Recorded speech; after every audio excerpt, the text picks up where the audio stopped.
welcome to this episode of Healing Courageously. And that was a little jaunt through the past with my good buddy Eddie Fisher, who's joining me today live here on Healing Courageously. And we're going to talk about that ride we took back in 2017. It's been a long time coming. We wanted to do this for a while, and I finally got my act together. So, that was quite the memory, walk through memory, wasn't it, Eddie? A little opening, man. I mean, and I'll start off by saying this: that Eddie stepped up to the plate back in 2017. We went back there to have dinner. He'd given me an award for courageous person, something I can't remember what it was now. Nice shirt, by the way. And I said, man, I need a driver to go across America. And he goes, I'm in. I said, okay, you're in. You sure? And he says, yeah, I'm in. So thank God he was. He was the right man that God put in my life for this adventure across America, because he knew how to make me laugh. He knew how to just sit there and let me whine and cry. And then he would pop the question, okay, it's time to shut up and go back. You know, so, I mean, he was, it was great. It was really good. So Eddie, I mean, I'm glad we finally get to do this. I mean, I know it was life changing for me, and I know for you personally, it was extremely life changing. I mean, you and your wife have really reconnected in a different way, and you told me you were going to do that at the end of the ride, and you did, and it shows. So,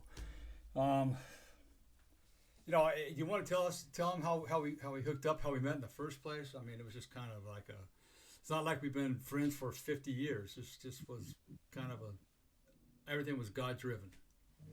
Well, gosh, it is so great to be here with you. I I get teared up watching that little preview there, and I get teared up just thinking about everything we've been through, how God put us together. God put us, I knew you from, obviously we're both alumni of Betty Ford. Yep, yep. Uh, the regional alumni volunteer program, which got me reconnected with the center. And then I got an opportunity to meet so many wonderful people. I mean, you talk about, God's plan, not mine. I mean, I had, Randy, it's like I had resentments to treatment, and I got invited to this 24th anniversary party. I had, in 2006, I had gotten sober in April of 2006, and that was in November. I said yes. My sponsor thought it'd be a good idea. I go because I was doing fourth and fifth step work. And what happens, right? I get connected. And then, I eventually go to this party that we had in the desert. I met you. We had spoken. But really what it was, interesting enough, right? That all fell apart. Yeah. We don't need to get into that. Right. But then there was this brief moment where they got us all back together. And you and I were talking, but then I showed up and you were there. And Tammy said to me, hello. Tammy said, dun, dun, dun, dun, dun, dun. You need to talk to Randy because you two are going in a similar direction. And, the only thing I can make that is that, these get the Jesus guys together. I kind of understood what she was saying. Yeah. But then, I went up to you and talked to you, and you shared about the book that you wrote. Right. And that you were, I don't think you published it yet, or Well, so it was just published. it was just published. Yeah. But, I was working in crisis work, heavy into crisis work, right? And then you start talking about, your journey and the book that you wrote, and it was relevant to something that I was working with, and I was like, well, this is exactly why I'm here. Now, at that point, who even knew where Right. we were going to go, Right. right? So, what a beautiful, when you say yes to things, when you don't want to say yes to things and you show up, God does the rest, right? He had this all planned out for you and I. And, you kind of go a little bit forward, and it's almost 5 years because I just got the memory of Bob Taylor coming out to Pennsylvania for a visit. Mm-hmm. And I have him in it. It was 47 years later. He was at Woodstock again, right? I mean, that was That's pretty so, creepy. but I mean, it just right. It's like, but I decided to go. I decided to go on that mission trip in Pennsylvania. I don't know. I think more of it was probably I needed a winter in my life. Right. Uh, Yeah. Yeah. I just needed a winter in my life, and you came up and visited, Yep. Yep. and you're like, I want to ride my bike. Well, you put it together, Randy, and I knew I was that summer. I was gonna. I just it just came out of my mouth. I'll be in a position to be able to drive, to Mm-hmm. do that. And you put it together. You let me know, Yep. and I'll put you it let me know. together. Yeah. Yeah. I let you know. Right. But that's 5. We're gonna come up this June 26th. I think we took off. It was Father's Day weekend. Father's Day. Yeah, I think it was the 18th the in 18th. 2007. That's I just remember it yes. was 120 degrees. That's all I It'll remember. be it'll be 5 years, right? It'll be Yeah. 5 years Yeah. this June. Yeah. Yeah. Yeah. Absolutely. Yeah. And It's incredible, right? The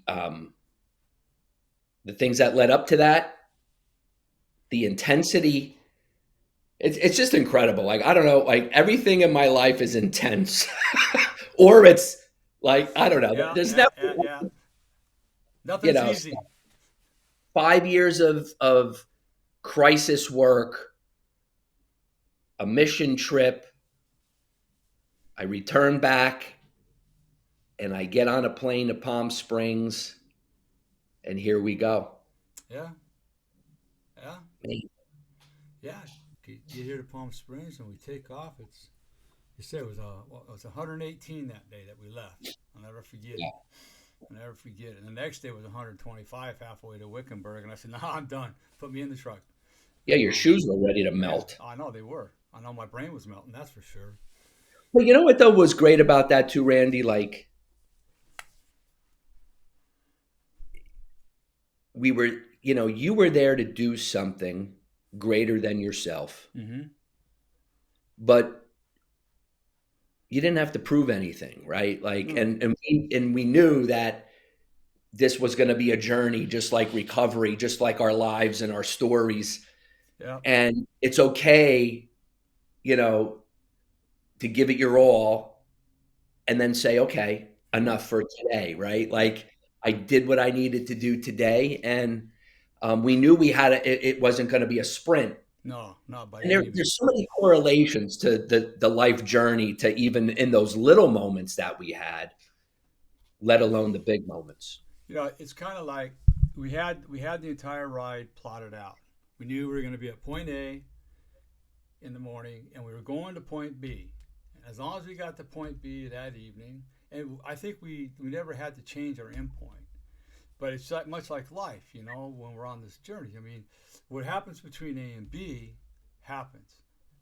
I mean, there's times we got, what did we go, 25 miles on a dirt road that was supposed to be paved? Remember that? Oh my God. We were in Oh, places nobody's ever been ever. I was waiting to get shot. I waited for a bunch of hillbillies to come out and get me. I mean, it was like, Eddie, we got to get out of here.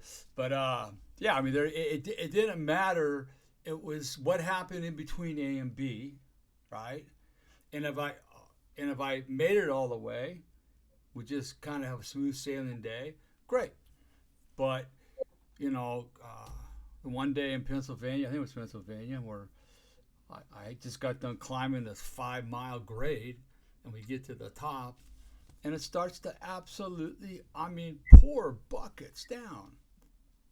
Well, guess we're just driving into the rest of the way, the sinking valley, with all the Amish, and you, come on, boy, paddle, you SOB. We only got 10 more miles. You told me that 100 miles ago, right? It was 112 miles, I think, that day. And it was, I mean, we were there in the summer, and it wasn't exorbitantly hot, but there was a lot of humidity in a lot of those areas. And so, we had fun. I think that was the key thing, is that we had fun along the way. And we got along, in my view, exceptionally well for a couple of goombas driving together and riding across America together. Um, you know, and because it was God centered, there was a lot that happened along the way that we couldn't explain. Mm-mm. And it was a miracle, occurred, several miracles. When we were in Grant, Colorado, and the guy came into that earlier that day, God spoke to me about who the angels were that were surrounding me. Right? And I broke down on Interstate 40 crying, and talked to my wife, because I mean, it was unbelievable.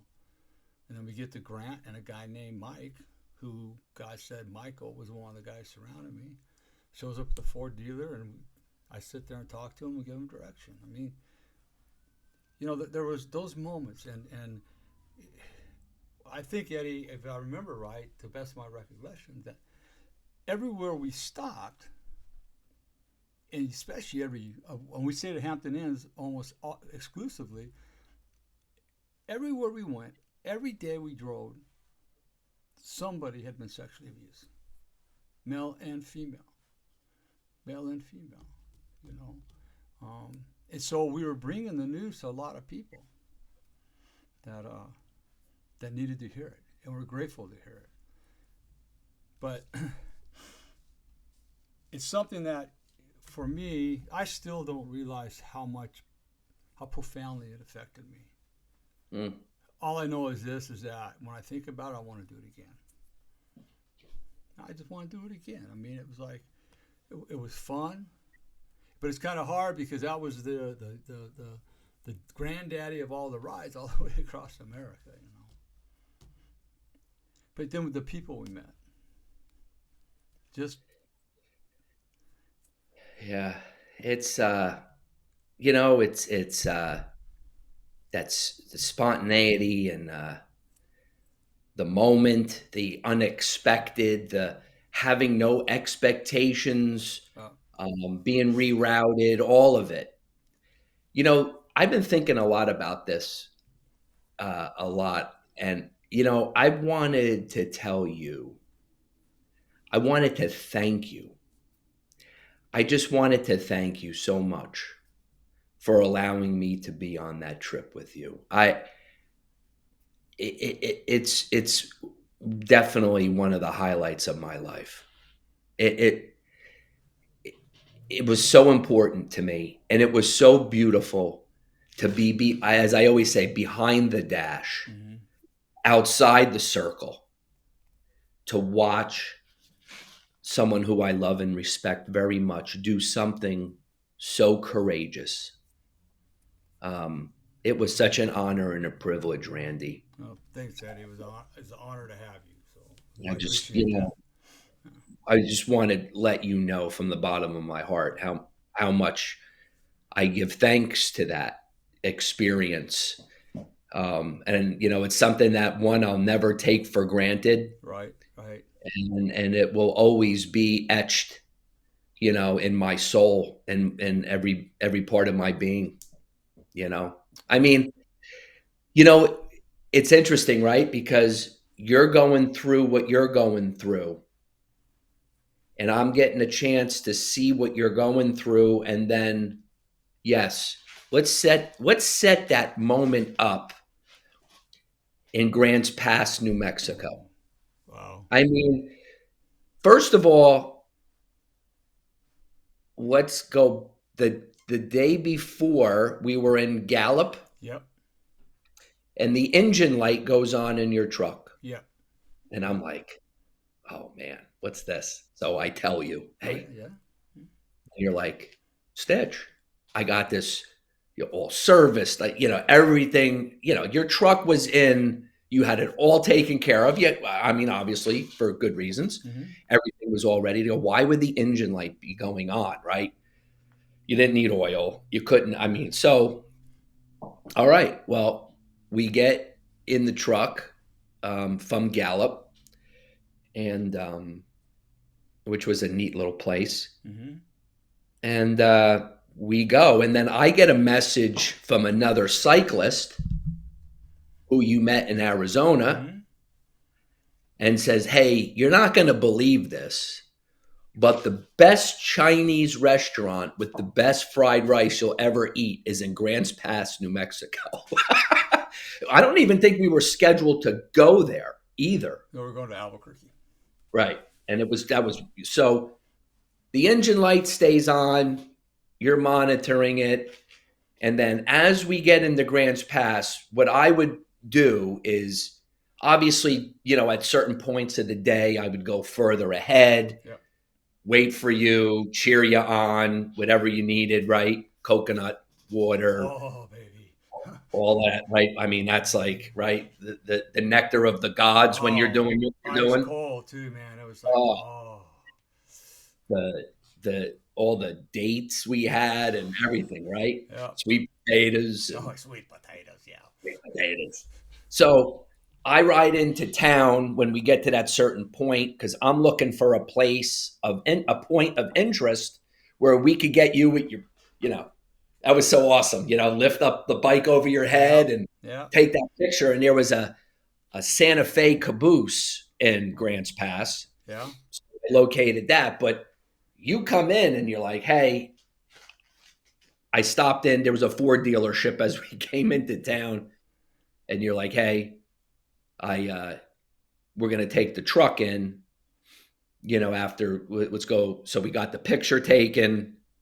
I don't remember if we went to eat Yeah. first, Yeah. No, we had lunch at that little Chinese restaurant. Yeah. right? Yeah. And it was Yeah. Yeah. unbelievable. Gave us more food than we can eat.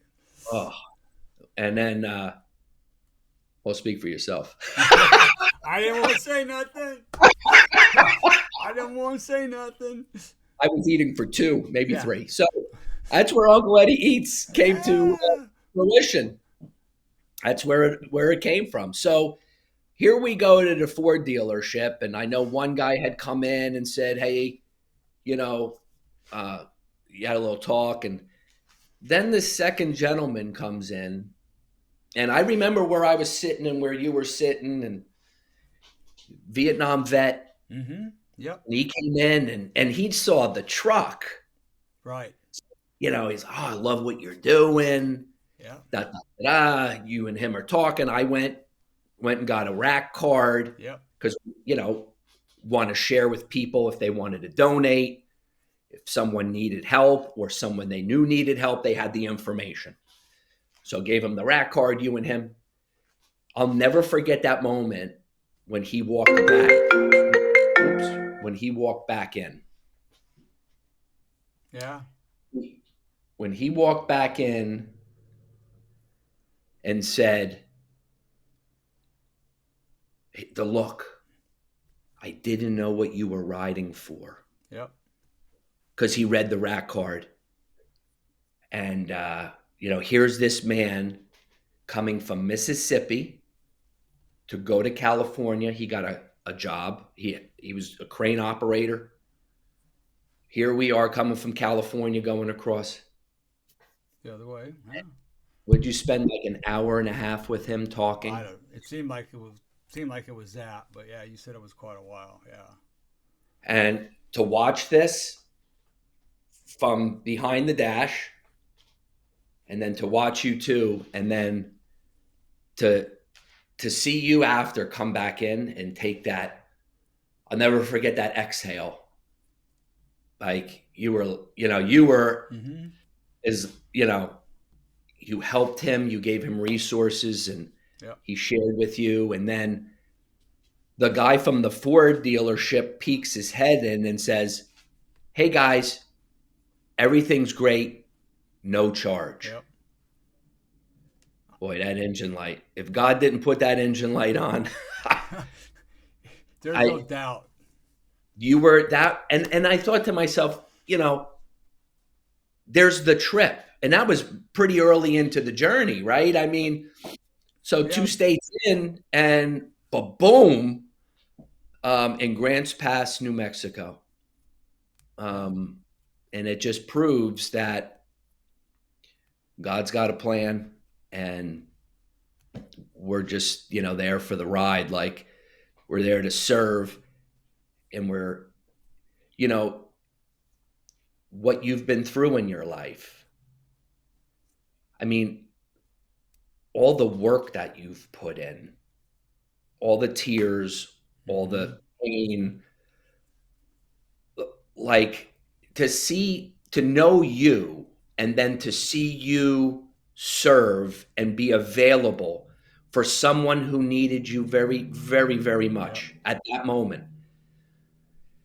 Like if we all are blessed enough, or I don't know if that's the right word, if we all can get through to a certain point in our life to what we've been through, to come through and to be able to witness and see that purpose because how many times have I said, why did I have to go through this, or why did I do this, or why did I, Yep. God, what are you doing to me? Or why am I sabotaging myself? To whatever that why is and those answers are or whatever, right? It's like, wow, Randy, I you're here to serve me and serve others, to give others hope Yep. that you can heal courageously. Yep. Um, you know, and man, Take that's and it does take courage, Eddie. It does. Um, when you because you know my entire story, and for I was a why guy. Why guy? Why did you take my dad when I was 12 years old? Why did he die? Why did he get divorced? Then why did you put this guy in my life that was going to abuse me? Blah blah. All the whys. I stayed a victim for 38 years. And then I can remember at I think it was a Rock Church in San Diego, Miles McPherson's church, right? Kathy and I were in the bookstore, and I picked up a book, and I opened it up, and inside was a scripture, Genesis 50:20. It says, God, what man meant for harm, God meant for good. He brought you to this place in your life, brought you to this place to save the lives of many men. And Kathy and I looked at each other and said, there it is right there. But if God would have told me, hey, I just hang in there, Randy, because in the long run, you're going to help many, many people. I'd have gone, nah. If you want me to go through this so I can help others, what about me? But that's how God works. And the funny thing is, I don't know if I told you, but when I was like 15 in one of my mother and stepfather's prayer meetings in the house, one of the elder ladies prophesied over me that I was going to be at one day helping many, many, many, many men. Oh, here it is. So, that was a very spiritual moment. Even the day before, between before Gallup, when we were right into Gallup, that when I had the angel speak to me, when I said, "Okay, God, I know you can surround me by your guardian angels, but I would like to know their names if they're going to be with me for the rest of the ride." And I have my earphones in, right, music, and as I'm riding, I hear him say, "Take the earphones out of your ears. I can't talk to you with those in there." So I took them out, and he says, "Randy," he goes, "the first angel is your dad." I go, "My dad's dead." He goes, "You asked, don't question." I says, "Okay." He goes, and then he said, "Roland" is what he said. He said, "The second angel is Cecil." I go, "That's my grandfather." He goes, "Don't ask." And the third one was Michael. I'm going, "Michael?" I think all I could think it was Michael the archangel. So then I'm riding probably another mile that day. during that day, and all of a sudden, from my finger, it started at my fingertips. I started getting the chills, with all of my arms, my body, and all of a sudden, I just started getting all teary-eyed and crying. And he says, "And Randy," he goes, "the victims that didn't make it are surrounding you right now." I'll never forget. And that's when I broke down and called Kathy, right on the Interstate 40, And that was the day before. That's as we were riding into Gallup. That happened. So it's just, and then, what was weird is a guy that we talked to in Grants, New Mexico, his name was Mike. So, I mean, it was just like you say, I believe when we get out of God's way and just say, "Okay, God, use me," and we mean it, you just got to be prepared for the doors to open and to walk through Yes. them. Yes. Because walking through them Yeah, isn't for the faint of heart. not at all. Not at all. And then we got the Highs filling station. Some fun times. Remember Highs filling station and Oh my the goodness. K Yeah. capital gooseberries.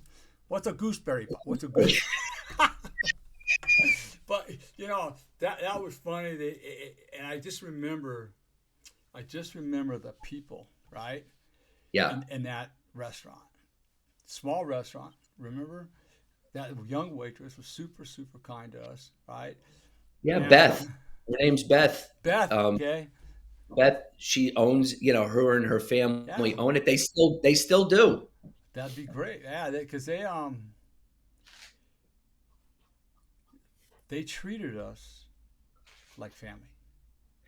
Like here comes two goonballs walking into a restaurant in the middle of or towards the end of a hot day, and we sit down, and they just treat us like Yeah. everyday family, Yeah. which was great. And But with my accent, yeah, yeah. coffee. You got a coffee? Yeah, I want coffee. And then the gooseberry pie. We'll never forget that. So what I want to Even do, even some of the customers, right? I right? mean, Randy, like you got to that. Like we had some of these pockets, right? Because before that, in Eureka, we were with Deanna Yeah, at Cape Cod Batter, yeah, right? yeah, And that I found on Yelp. yeah. Absolutely. Kind of, we have a great time with Deanna and her son, Yep. and you know, and then we go off and uh, get to Yates Center, Yates Center. Yates Yeah. Center, Kansas. We Yates Center. had that like '60s motel. Yeah. Matter of fact, I got that tape up here, that Well, video up here. that's So that's that's where I think what I'm gonna do. this is legendary. I think what I'm gonna do is I'm gonna go Oh, there it's ahead right there. and we're gonna have some fun with it here. Oh, this So is this is early morning, getting ready to ride out of Yates, Kansas, in this 60s or 70s throwback hotel, and only Eddie could get me to do this. So watch this.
Yeah.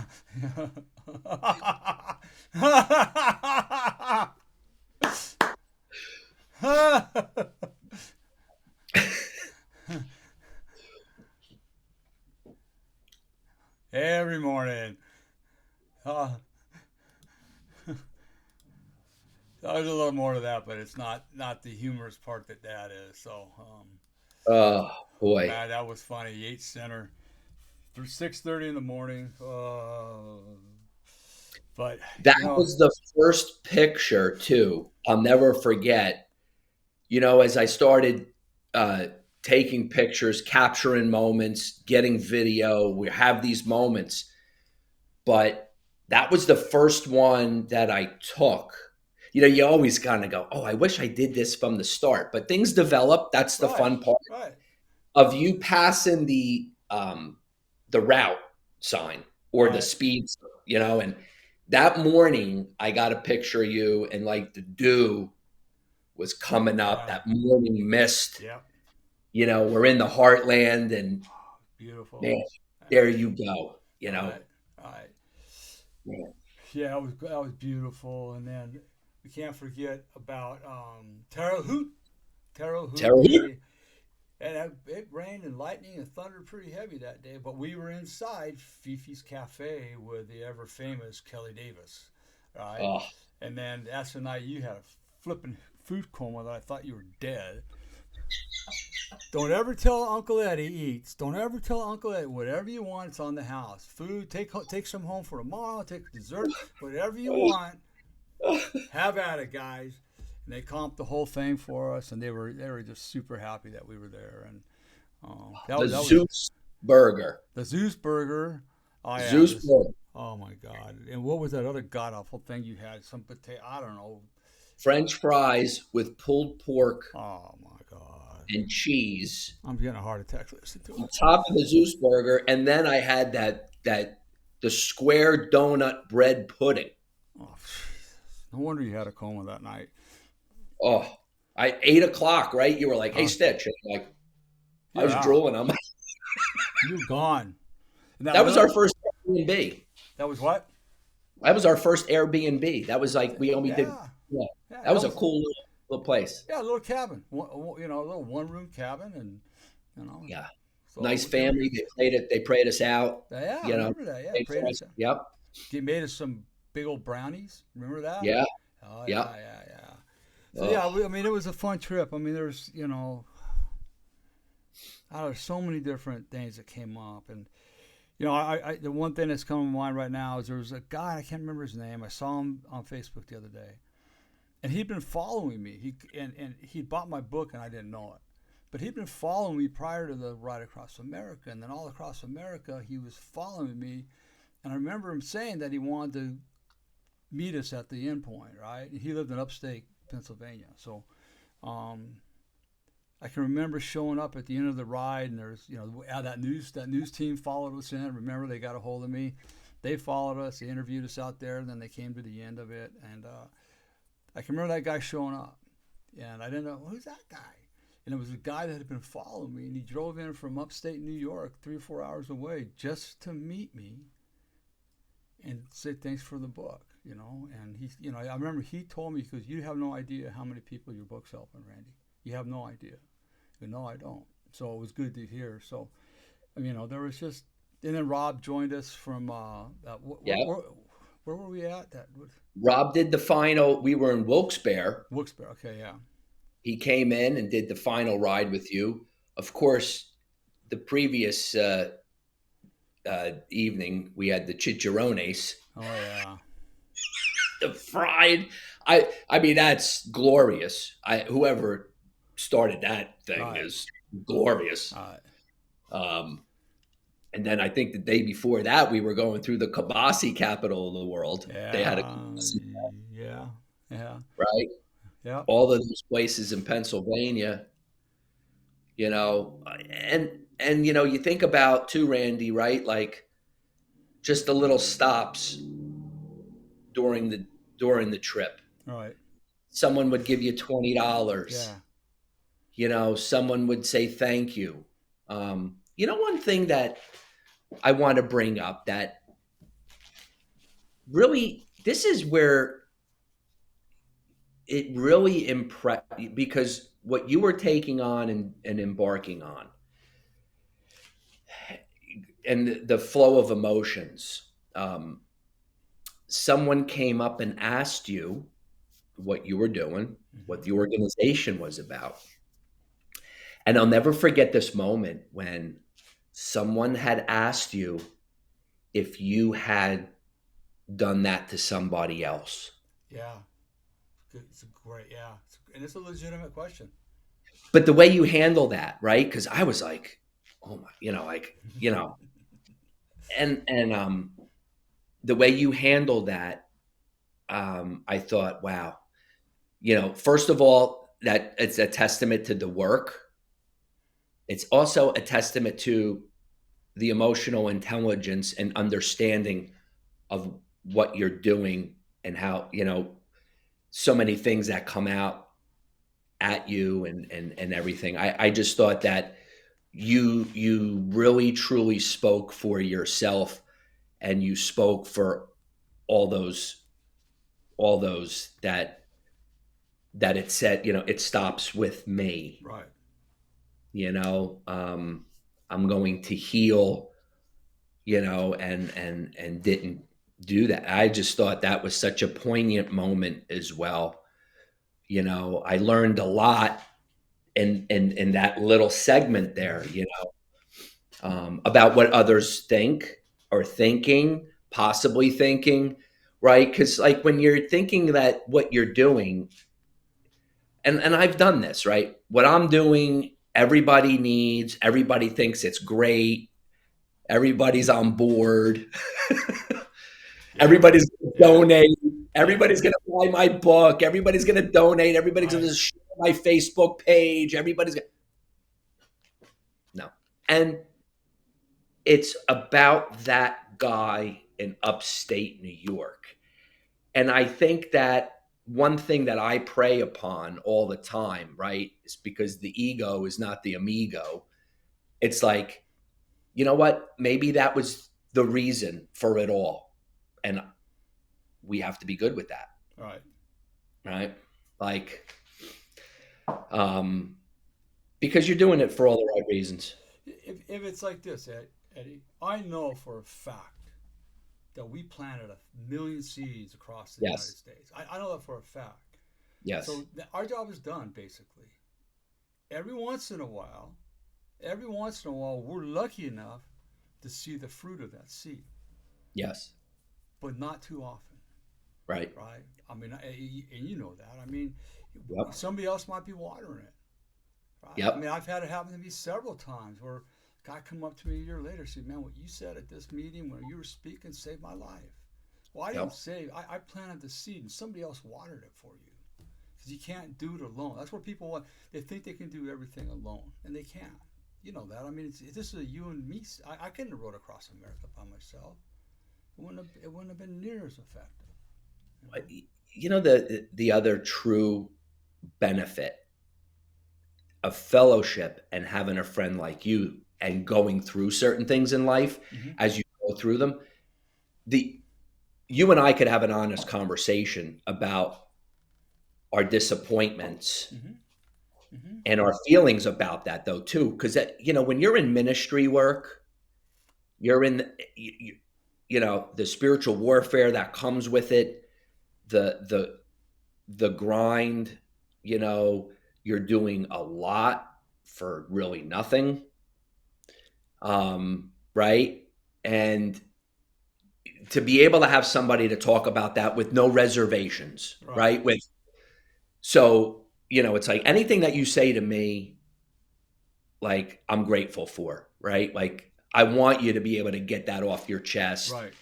talk about that, and then it always seems then God goes, okay, all right, let me give you a little nugget Right. here, Right. just when you're, and Yeah. so, but it's such a blessing to have a friend like you to be able to call up and say, no one's listening, no one's this, no one, right? And then Right. we Right. we can get right, Right. and that's what good fellowship and friendship is all about. And it's also telling each other the truth, not what. I don't tell you what I think you want to hear. You don't tell me what you think I want to hear. We tell the truth, right? And that a lot of people can't do that. Yeah. They're afraid they're going to hurt somebody's feelings. So I want to end this with one more story about Kathy. So we picked Kathy up in Pennsylvania. She flew back there. And the morning we left, I said, now listen, Kathy, she's my wife, Kathy. I says, you need to be prepared for whatever happens along the way, right? I mean, it can get pretty powerful and pretty spiritual. And so we were in Asheville, right? Tennessee, yeah. Whatever, Asheville. And I can remember in the morning, I'm loading up my bike, and there's a gentleman there, and he looked at my truck. He asked me a couple of questions. I told him what was going on, and he proceeded to tell me his life story about how his brother got sent to his grandfather because he was disobeying his father, and his grandfather would tie him up and beat him with a whip out in the field, right? And the kid finally left and came back home because he was going to kill his grandfather. He didn't. But then the guy I was talking to, his brother sexually abused him, and he sexually abused some other people. And he was going on and on and on about this, and talking about the butterfly and his recovery and so on. And people, they look at recovery different when it comes to abuse. You know, some people deal with it, and that dealing with it's not healing it. I mean, you know, but he goes, I'm going to go upstairs and get you some money. I said, okay, well, you know, that's what you want to do. Fine. And Kathy's at the front of the truck. And I walk around. I go, you okay? She's crying. She goes, no. She goes, I can't take this. I go, I told you how powerful it's going to be. These people are going to come to us. They see the truck. We're surrounded by God. We must have that aura of God around us because they just know what to say and what to ask. So I'll never forget that, too, that my wife, you and I we experienced a lot of that coming across the United States, different people. But my wife to experience that was just overwhelming emotionally for her. And I'm glad that she was able to see that, you know. So, you know, it's Eddie's, you know, I love Eddie. Like, he's like a brother to me. And the one thing I think I mentioned to him before, I should have said it earlier, when he told me he was going to drive for me across America, I had been told by my stepfather and mother countless times things that they were going to do for me, and they never came through with them. So I was doubting that you were going to show up, even the day that you were supposed to fly in, until you were here in Palm Springs. Then I says, okay, he's good. All right. So that helped me on one of my triggers from the past. But, you know, it was there. I mean, if people don't understand when it comes to this abuse, sexual, physical, emotional, or spiritual, right? The triggers that it ignites deep within the fiber of your being. And they just don't go away overnight. They're going to show up somewhere in your life when you least expect it. And that's why it takes, like you said, courage to take this journey. There's so many people that I've worked with, they're so full of anger, hate, and rage. And so you got to forgive. I ain't never forgiven. Well, then I guess you're in for a life of this. So, Eddie, I want to thank you dearly for that trip. And like I say, I say it now, but the COVID kind of set me back. I do want to plan another trip with maybe that ride that goes from Washington to Washington, even if it's halfway, right? You know, people are looking at me like, are you going to do it? Are you going to do it? And that's what it took last time. So hopefully it comes to fruition. We'll leave it in God's hands. Like I say, Eddie's a brother of mine that, you know, God just hooked us up at the right time for the right reasons. So, and he's, like I say, he's always been there for me, and I'll always be there for him. So, Eddie, I love you, and thanks for joining me on this podcast. And we'll talk more, I'm sure, in the future. I'll probably have you. You know, I want to talk at a later date too about you and your journey now, with you know what you're doing with helping the boys. You know, you're working primarily with men and boys too, which is, you know, what this is all about. So, you know. Well, you know what? I think I only have one request from you. Oh no. Let's do a part 2. Yeah, on this. Let's do part 2. Yeah. Okay. Yeah, let's do a part 2. I think we should. So yeah, I just, like I say, I don't want the platform to cut me off. So I think we're right at the edge there. So yeah, we can do a part 2. So I'm gonna go ahead and do our outro, and then I'll be right back with you. Okay. And remember, everybody, that if nobody tells you they love you today, Randy does, and so does Uncle Eddie. Everybody be blessed and have a good day. This has been Healing Courageously with Randy Boyd. We will have a new episode every Monday. please like us on iTunes or Google Play. If you would like to know more about the services available from Randy, please visit him at changeyourlifestorynow.com. Thank you for spending time with us. We'll see you next week. And remember, if nobody tells you they love you today, Randy does.